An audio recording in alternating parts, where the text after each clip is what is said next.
Today, me, Grant, and my unironed shirt are gonna go and find out which board game facts are worth remembering and which ones should be lost in the shuffle. It looks better than he thinks.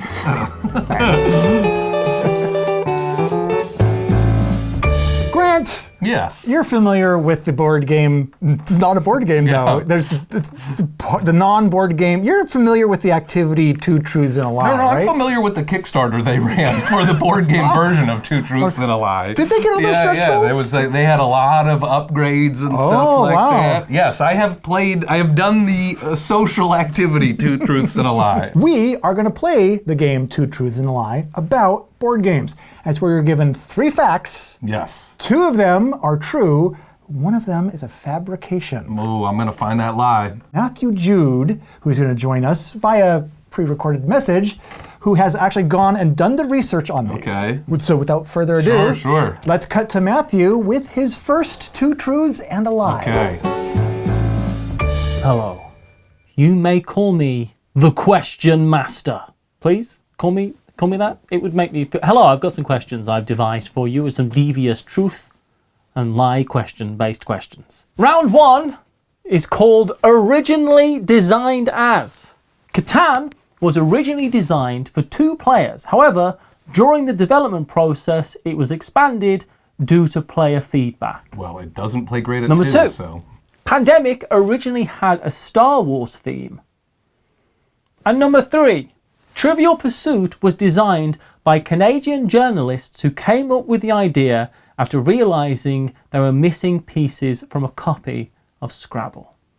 I feel like it can't be the Star Wars one, because there is like a version of Pandemic that's sort of Star Wars. Hang on.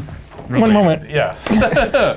You don't just sort of do a Star Wars game right from the beginning. No, you do it several decades into what I the... mean. Yes. Like, so there is this version of... I know that exists, but I'm just saying that wasn't the original thought. So I feel like it's not that one. I begrudgingly have to agree. Okay. Especially since the... Sorry, it's begrudgingly.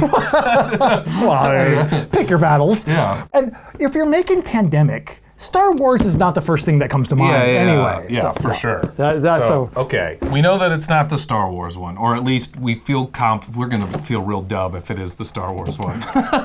But then we have the Catan as 2 players, and the other one... The Trivial Pursuit being written by journalists seems plausible because if they're making this whole library of questions, they might have had some help with their research. Yeah, I believe that. So the statement about Catan was that Catan started as a 2-player game? Yes, that it was originally designed as a 2-player game, and then it expanded due to player feedback, which also doesn't feel true. You also have to think about the context. I mean, Catan came out in '95, was it? Yeah. This was a different landscape for board games. For sure. You know, there wasn't necessarily the levels of feedback and the play testing. They were like, put it in a box and get it on the shelves. However, to counterpoint my counterpoint, I know Catan was designed by Klaus Teuber? Yep, the German designer. And it was a labor of love. Sure. So he probably went through several design iterations. Yeah. So I guess... It wasn't his first design, I don't believe. Was it? Ooh, if it wasn't, then that totally gives credibility to the statement that it started off as a 2-player game. Yeah. My pick for the lie is the good old Pandemic one. Yep, it's me too. I just don't feel like that... It came way later, It had to have. Yeah, for sure. Yeah, I think we're smarties. We figured this out. All right. Let's see. Matthew, tell us what it is. The lie, of course, was number 2. Pandemic wasn't originally a Star Wars game. I made that up. But there is the Pandemic was the Clone Wars game. It doesn't exist now.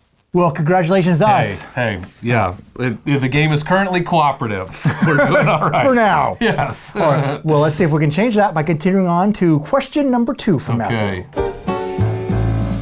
Round 2 is the longest game. These are great. The longest game of Risk took 1,000 hours and was played over several months in Finland, ultimately ending after the players had continually taken turns for 42 days. Number 2, The longest game of Carcassonne took 3 years and was played entirely via the mail. And number 3, the longest recorded chess game was played in 1989 in Belgrade. It lasted 269 moves over 4 days and ended in a draw. Well, I believe that Risk could have taken that long, so... Regular games of Risk. That's what I mean. Like, that doesn't... Really, that's an average game of Risk right there. I agree. But for the others, played through the mail, how does that work?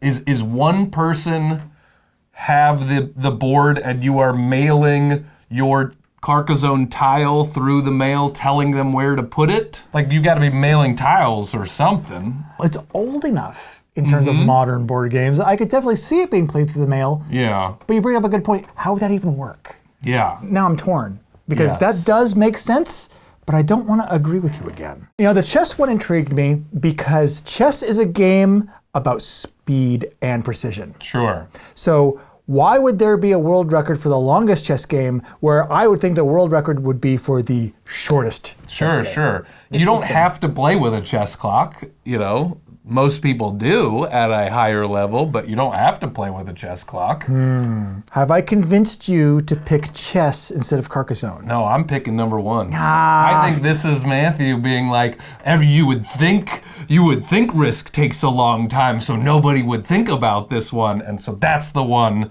that is wrong. I'm going to have to take the chess one as the lie because I just think that such a record for chess in and of itself does not exist. Okay. All right. All right, now. Yes. Now. No longer cooperative. No longer cooperative. Again, the lie was number 2. How would you play Carcassonne by the mail? It doesn't make any sense. Oh! We said all of it, and then we got it wrong. I'm a victim of my own contradiction! Yeah.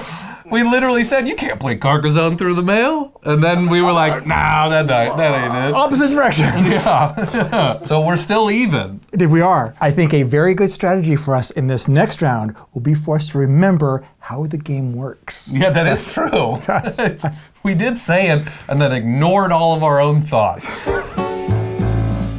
On Board Game Geek, you can search categories of games, and I do it a lot. One category type that's popular is the city that the game takes place in. So which of these 3 is true and which of them is false? Only one of them is false, no matter how implausible the other 2 are. There are 12 games in the Cairo, Egypt category. Number 2, there are 15 games in the Paris, France category. And number 3, there are 10 games in the Cleveland, Ohio category. I can think of a lot of Egypt games. I can think of a lot of Paris games. I can't think of a lot of Cleveland games, but would he really make it that obvious? Would he?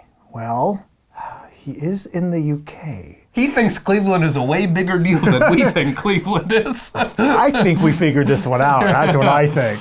But also, what do you say, 10 games in Cleveland? That's a lot of games for Cleveland to have. Okay, can we think of even one? That's set in Cleveland. No, I bet there's like some industrial game that is technically set in Cleveland that we are not thinking of because it's all about manufacturing or industrialization, which Cleveland was obviously that type of town. So I'm sure there is like 1 or 2 of those types of games that is Cleveland, but I couldn't tell you which ones they are. I mean, it feels like the obvious answer, but I don't know what else to pick. I gotta go Cleveland. See, I just can't take that bait. I think it's too bait. I think it's bait too, but I don't know what else to say. Yeah. So just for the sake of breaking the tie, Okay, I gotta go with a different one. Cairo or Paris? What's it gonna be? What's it gonna be, Stuart? You don't know. I'm gonna flip. I don't have a coin on me. Where'd my coin go? I'm gonna flip an SD card. Okay. Label side up, Cairo. Label side down, Paris. Okay. Here we go. Oh, and it's on the ground and we can't see it. Oh no.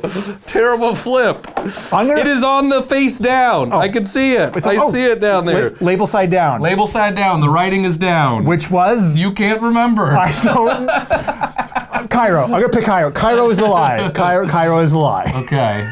The falsehood that has perhaps snuck by is the fact that it's number 2. There are actually 132 games set in Paris. Okay. You went the other direction. I mean, I could think of more Paris ones than any other ones. I got so stuck on thinking there'd be at least that many. Yeah, sure.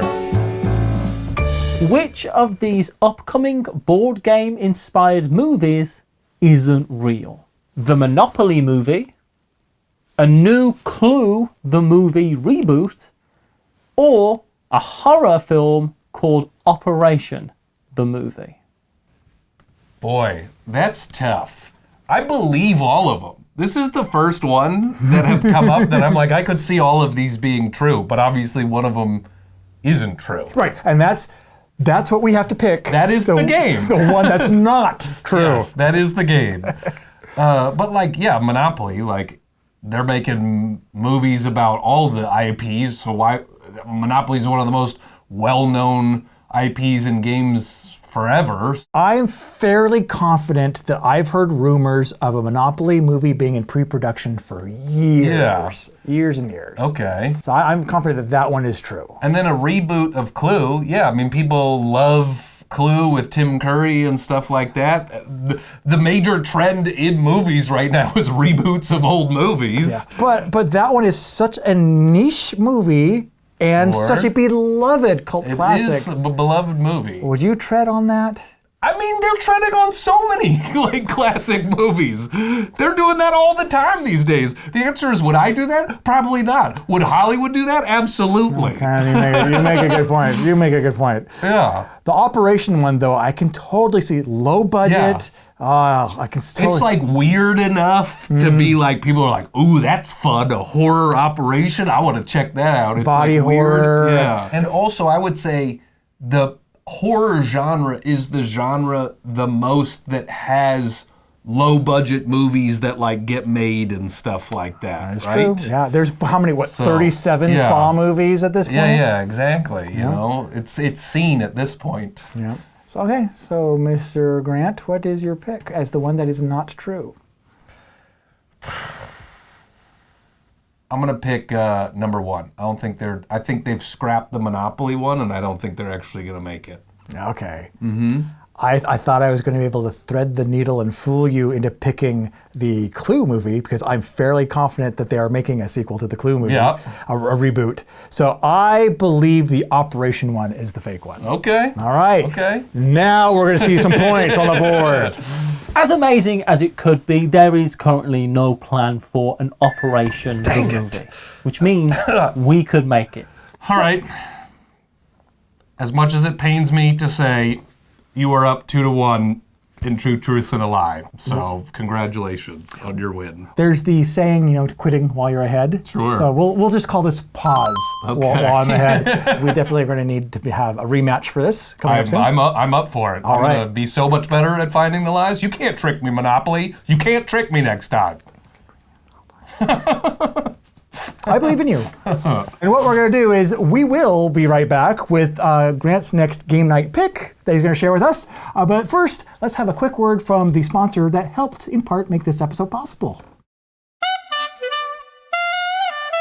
I believe you have another pick to share with us, and it's one where you believe I do not have it on these That shelves. is true. I don't think you have this. This, I think, is an underrated game. I lost this episode on Operation as a horror movie, so I want to sort of stick in that horror theme with my recommendation, and my recommendation is the card game Psycho Killer. Have you ever played? Do you have it? No way. Yeah, hang on. Oh, I did not think you would have it. Keep talking. Okay. Psycho Killer is a really great, just casual card game. If you're doing like a Halloween game night for non-gamers or casual gamers, it's been a huge hit for that sort of stuff for me. It is a card game where you are simply trying to avoid taking a psycho killer and getting sort of a bunch of wounds and weapons in front of you. And it just plays on all of the horror tropes in the B horror movies that you know and love throughout the years. You know, cards are things like dropping your keys or you can't get the car started or stuff like that. Everything that's sort of in the horror genre is in this game. And it is just a fun, quick playing card game, just sort of full of carnage and horror themed stuff. So I know I have it. Do you? I think it's behind us. I knew it. Right when we hit, Found it. right when we gave up hope, I look. It's right there on the shelf in front of me. Well, and you could also see it sort of fits that sort of, 80s B horror movie theme with the VHS tape box and stuff like that. So it's been out for, I don't know, 4 years or something like that, but I feel like people are just now starting to learn about it, catching on. That's absolutely agree. And thanks for joining us, and we will talk to you again soon. Yeah, great to be here. We'll have a rematch soon. That's true. I'm ready for it. All right.